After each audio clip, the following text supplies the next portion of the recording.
boat right here I use to bed my oysters with. 50-year-old Louis McCanespy bought his first boat when he was 15 years old. I spent like close to $40,000 this past year bedding oysters.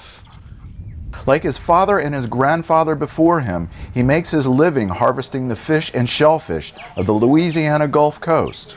This was the first place we had. My grandfather built it, and then we started. I built my house, my brother built the place here. But he fears that could all be coming to an end as the massive oil slick from the Deepwater Horizon drilling rig creeps towards the coast. His thoughts and fears keep him awake at night.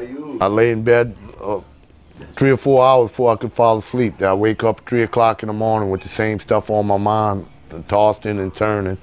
You know, I feel like a fish out of water just flapping around in my bed at night. This would be oyster leases we got on the west side of the river. Louis's brother Henry McCanespy showed us a map of the oyster beds they lease from the state. This is the Gulf of Mexico right here.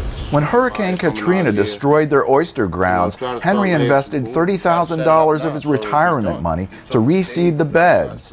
Now he worries they will lose everything. You know, in 2 years I could recap some of this money, but if this all gets on air, I mean, everything we got invested, we just gonna go down.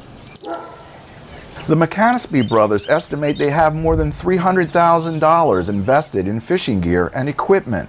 They employ 12 people, including Louis's son and deckhand Matt. We have young, willing men to go to work.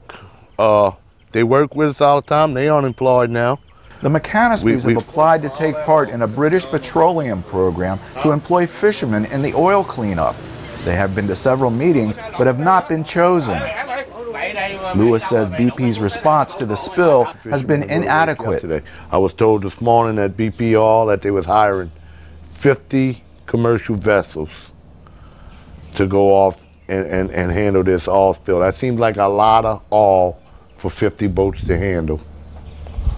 I think they need 550 boats, 1,000 boats. Whatever they could get on, they should put it on.